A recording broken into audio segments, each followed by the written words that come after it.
Millions of people have lost weight with personalized plans from Noom. Like Evan, who can't stand salads and still lost 50 pounds. Salads generally for most people are the easy button, right? For me, that wasn't an option. I never really was a salad guy. That's just not who I am. But Noom worked for me. Get your personalized plan today at Noom.com. Real Noom user compensated to provide their story. In 4 weeks, the typical Noom user can expect to lose 1 to 2 pounds per week. Individual results may vary. I'm Sandra, and I'm just the professional your small business was looking for. But you didn't hire me because you didn't use LinkedIn Jobs. LinkedIn has professionals you can't find anywhere else, including those who aren't actively looking for a new job, but might be open to the perfect role, like me. In a given month, over 70% of LinkedIn users don't visit other leading job sites. So if you're not looking on LinkedIn, you'll miss out on great candidates like Sandra. Start hiring professionals like a professional. Post your free job on linkedin.com/spoken today. Hey, I'm Ryan Reynolds. Recently, I asked Mint Mobile's legal team if big wireless companies are allowed to raise prices due to inflation. They said yes. And then when I asked if raising prices technically violates those onerous 2-year contracts, they said, "What the f*** are you talking about, you insane Hollywood ass?" So to recap, we're cutting the price of Mint Unlimited from $30 a month to just $15 a month. Give it a try at mintmobile.com/switch. $45 up front for 3 months plus taxes and fees. Promo rate for new customers for limited time. Unlimited more than 40 gigabytes per month. Slows full terms at mintmobile.com. Hello, and welcome to Voices from the Battlefield, part of Waterloo Remembered. The next extract is read by Ian Salisbury, a researcher from UCC, and consists of the recollections of French officer Capitaine Coignet. The next day, at 3 o'clock in the morning, orders to advance were sent out. At 7 o'clock our columns had come up. At that hour there were only the English in front of us. The Emperor sent an officer of the Engineer Corps to reconnoitre their position on the heights of Belle Alliance and to see if they were fortified. He returned and said that he had seen nothing. Marshal Ney came up and was rebuked for not having followed up the English, for there were only some sans-culottes at the Quatre Bras. "Go, Marshal, and take possession of the heights.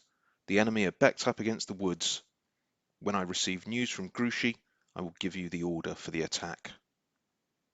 The Marshal started, and the Emperor went up on an eminence near a chateau by the roadside. From this point he uncovered his right wing, just at the strongest part of the English army. I was sent for, and orders given me to go a little to the right of the road to Brussels to make sure of the position of the left wing of the English, which rested on the wood. I was obliged in descending to go alongside of the road on account of a broad and deep ravine which I could not cross, and a hill where the artillery of the guard was in battery. I must mention that we were drenched with rain, and the ground was very muddy. Our artillery could not manoeuvre.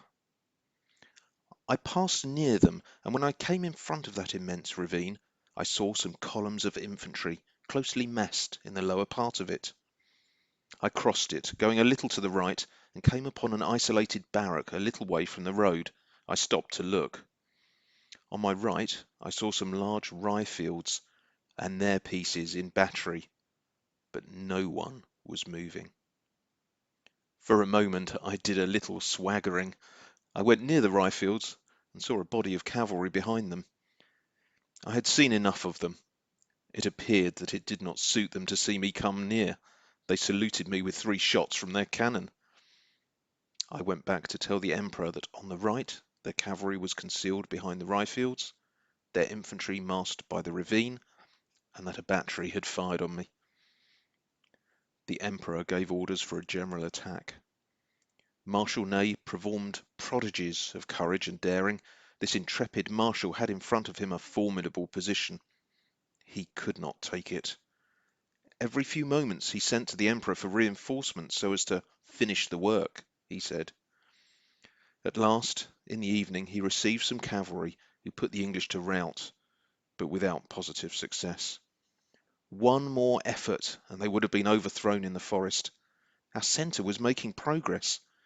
They had passed the barracks in spite of the grape shot which fell into the ranks.